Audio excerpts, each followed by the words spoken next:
So someone reached out to me to ask me what CKD was. Exactly what is it?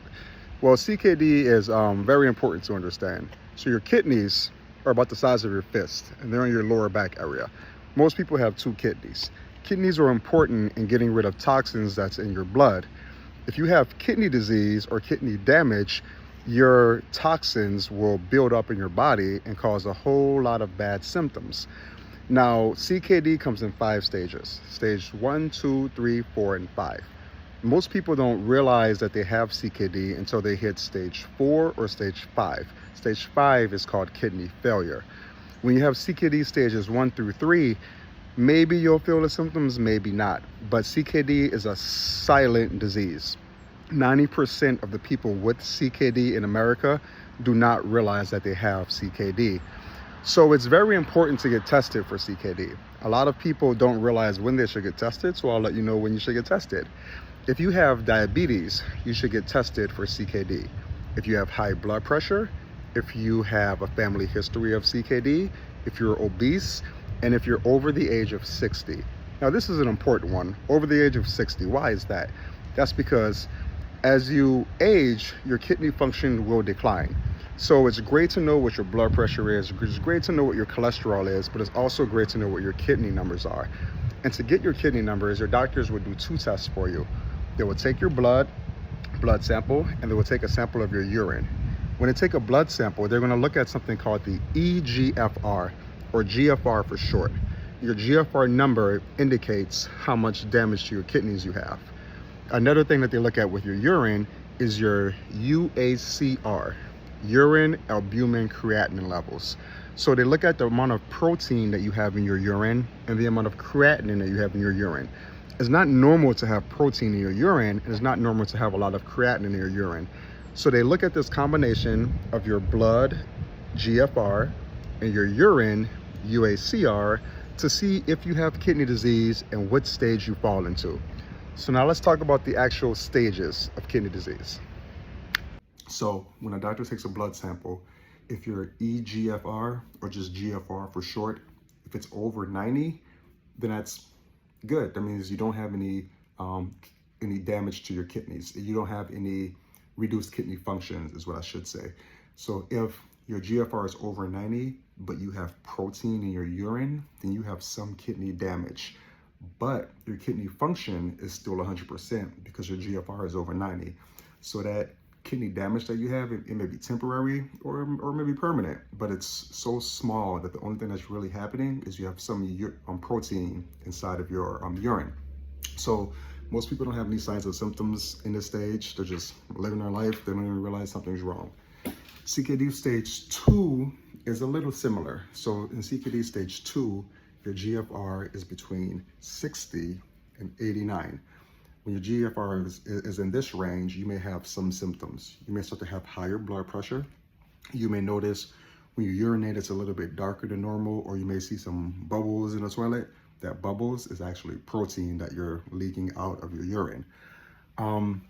If you're in this stage, then the things you should do to help is stop smoking. Number 1, limit your alcohol. You should exercise at least 30 minutes a day. That includes just walking around your work, walking around your neighborhood. That's exercise. And just eat healthier. And you can prevent yourself from going to CKD stage 3. So CKD stages 1 and 2, most people don't notice the symptoms in the stage, but if you got blood work, then a doctor would know that you have CKD stage 1 or 2. Now for CKD stage 3, your GFR will be between 30 and 59. Now CKD stage 3 is unique because there's 2 sections of CKD stage 3. There's 3A and 3B. 3A, you have milder kidney damage, and 3B, you have more moderate kidney function damage. So 3A is between 45 and 59 GFR, and 3B is between 30 and 44 GFR. So I will say a lot of people can stay in CKD stage 3 and not progress to stage 4, but you have to do the right things in order to stay in this level. You have more frequent lab visits to see your doctor. You will get a nephrologist in this stage, and you should see your nephrologist whenever you're supposed to see your nephrologist. Go to your appointments.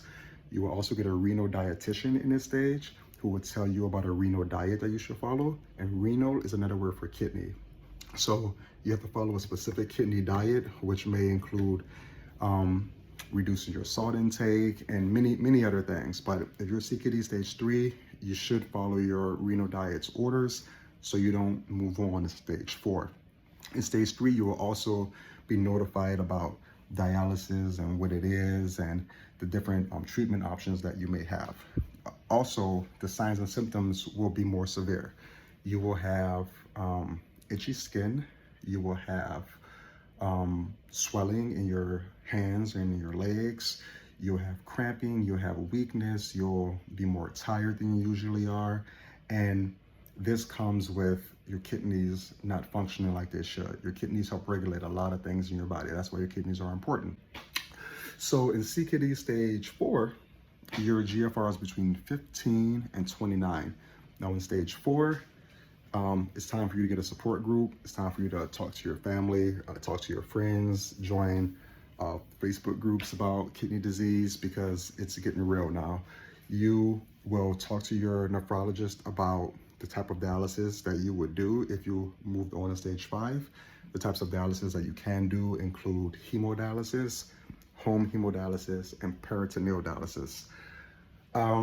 You'll start getting bone disease. You may not feel it, but your lab work will show it.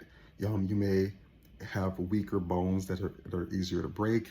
You'll get less hungry. Your appetite will definitely decrease. And it's not for everybody, but most people that I've seen in stage 4, they do have a decreased appetite. You may have back pain. You may get what's called anemia. Anemia is a reduced number of red blood cells in your body. Red blood cells carry oxygen, so you're having reduced oxygen going to your body, so you'll be very, very tired and cold all the time. And that's CKD stage 4, the last stage before kidney failure. Now, CKD stage 5 is when your GFR is under 15. So this is very important because this is considered close to or pretty much kidney failure. Some people still urinate when they're at CKD stage 5. Most people don't urinate when they're at CKD stage 5. Some people urinate a lot. Some people barely urinate at all. So the closer you get to basically 0, if you're 14, 13, 12, 11, 10, the closer you get to that bottom number, the less kidney functions you'll have and the more dialysis you will need. At this point, you will need dialysis or you will need a kidney transplant. There's no denying it. You have so much toxins built up in your body. It's called a uremia. Your BUN levels will be very high. Your CO2 levels probably will be very low. You will definitely need dialysis at this point. You will have swelling in your legs. You may get fluid in your lungs. You'll be short, which will cause you to be short of breath. You won't be able to lay down flat at all without having pillows under your head. Nausea, vomiting, extreme fatigue. So that's CKD stage 5. That is kidney failure. So the only way to get out of CKD stage 5 is to get a kidney transplant. If you get a transplant, some last 6 years, some last 8 years, but transplants don't last forever. If you do get a transplant and you have 2 kidneys, they'll put it like right here. You'll get like a 3rd kidney. So you'll join the 3rd kidney club. And that's pretty much it. Just know that everybody doesn't have the same signs and symptoms of CKD. Most people don't experience symptoms until stage 3 or 4. Unfortunately for some, people don't experience symptoms until they reach kidney failure. So if you're over 60, high blood pressure, diabetic, obese, family history of CKD, go to your doctor, ask for your kidney numbers, take care of yourself, stop smoking, eat well, drink a little bit, have fun. Ciao.